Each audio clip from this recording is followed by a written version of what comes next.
جس میں مسترد چیمہ کو چیف جسٹس کو اپروچ کرنے کا کہہ رہے تھے. ایک ویڈیو بنی ہے جس میں فون پر 9 مئی کے واقعات قرآن پر اکسا رہے تھے.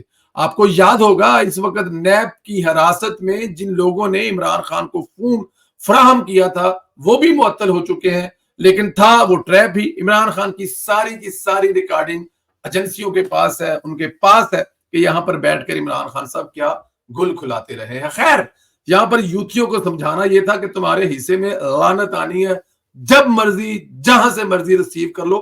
پیک کر کے رکھی ہوئی ہے عمران خان صاحب نے. اچھا، دوسری طرف ہمیں فیض حمید والا کٹا بھی آہستہ آہستہ کھل رہا ہے. جیسے ہی فیض صاحب کو پتا چلا کہ عمران خان نے سب کچھ مجھ پر ڈال دیا ہے، تفتیش کے دوران مجھے ہر کام کا ماسٹر مائنڈ قرار دیا ہے، تو فیض صاحب شدید غصے میں آ چکے ہیں. ہمارے پروگرام میں سینئر تجزیہ کار طیبہ ضیاء چیمہ انکشاف کر چکی ہیں کہ فیض حمید کسی نجی محفل میں عمران خان کو گالیاں دیتے پائے گئے ہیں. فیض صاحب نے عمران خان کو بد نسل اور کم ظرف، بہت بڑے الفاظ ہیں دو، یہ کسی کو جب کہے جاتے ہیں تو میرے خیال میں آخری حد ہوتی ہے نفرت کی. فیض صاحب نے کہا عمران خان کو بد نسل اور کم ظرف قرار دیا، کہا کہ اس نے سب کچھ مجھ پر ڈال دیا ہے، احسان فراموش انسان ہے. فیض صاحب کا غصہ بتا رہا ہے کہ عمران خان کی اب جان پھنسنے والی ہے، کیونکہ فیض حمید عمران خان کا شریک جرم رہا ہے. جو راز فیض حمید جانتا ہے کوئی نہیں جانتا.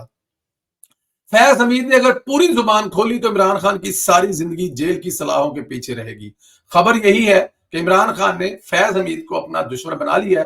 بچت ہوتی ہوئی نظر نہیں آ رہی، اور فیض صاحب جو ہیں وہ سرگرم بھی ہو چکے ہیں.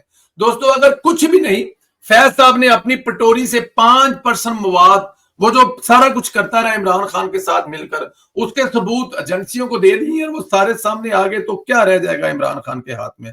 عمران خان کی چاہے کوئی کمرے کی ویڈیو ہو، عمران خان کسی میٹنگ کی ویڈیو ہو، عمران خان کے آتے جاتے کی ویڈیو ہو، عمران خان کی کسی جہاز میں ویڈیو ہو، عمران خان ہر جگہ پر جو کرتا رہا وہ سب کا سب کچھ فیض حمید کے پاس ہوگا.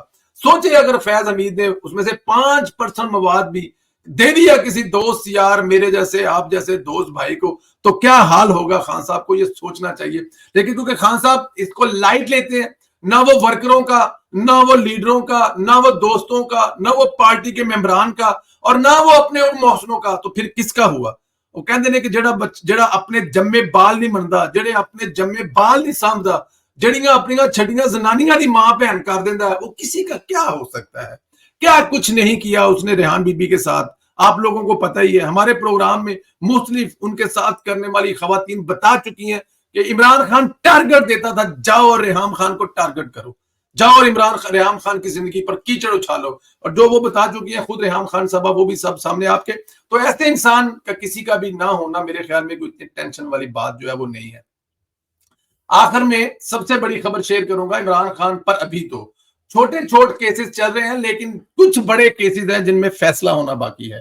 ان کیسز میں 25 مئی کا دھرنا بھی شامل ہے. حکومت ختم ہونے کے بعد عمران خان 25 مئی کو ایک لانگ مارچ لے کر اسلام آباد جانا تھا. سپریم کورٹ کے منع کرنے کے باوجود عمران خان نے حکم عدولی کی تھی، ریڈ زون میں داخل ہوا تھا، درخت جلائے تھے، قانون توڑا تھا. اس وقت سپریم کورٹ نے اداروں کو تحقیقات کرنے کا کہا کہ اب واقعی عمران خان نے آئین توڑا. سپریم کورٹ کے آرڈر کی حکم عدولی کی. اداروں کی جانب سے جو رپورٹ جمع کرائے گی، اس میں انکشاف ہوا کہ عمران خان نے جان بوجھ کر توہین عدالت کی اور ریڈ زون میں داخل ہوا. اس رپورٹ کے بعد بنتا تو یہ تھا کہ عمران خان پر فرد جرم لگتی، توہین عدالت کی سزا ہوتی، لیکن چیف جسٹس نے لالے کی خاطر کیس ہی دوبارہ سماعت کے لیے مقرر نہیں کیا، کیونکہ سزا سنانی پڑنی تھی. اب چونکہ بندیال صاحب ریٹائر ہو رہے ہیں، لیکن وہ کیس تو پڑا ہوا ہے. اس کیس پر عمران خان پر توہین عدالت لگانے کی تجویز دی تھی جسٹس ضیاء افریدی صاحب نے.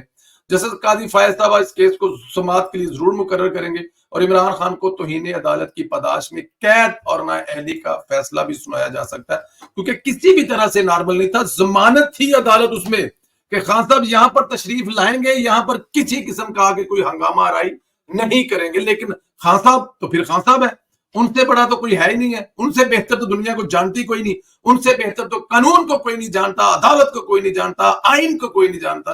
تو اس لیے انہوں نے وہاں پر آئین کو اپنے پیروں کے نیچے روندا تھا، جس کا آج نہیں تو کل سزا ان کو بھگتنی پڑے گی. دوستو، بہت زیادہ اپنا خیال رکھیں. آج کے پروگرام میں ڈاکٹر دانش صاحب ہمارے ساتھ ہیں، بہت اہم باتیں کی ہیں، آپ اس کو مس نہ کیجیے گا.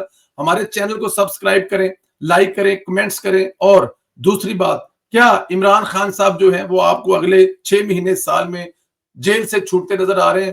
اگر بندیال صاحب کسی بھی طرح سے عمران خان کو توشہ خانہ کیس میں بری کر دیں, ضمانت دے دیں, تو کیا عمران خان جیل سے باہر نکل آئیں گے؟ اس سوال کا جواب ضرور دیں. وی لوگ جو ہے واٹس ایپ گروپوں میں ضرور شیئر کریں. مجھے اجازت دیں, آپ لوگوں سے پھر بات ہوگی. خدا حافظ دوست.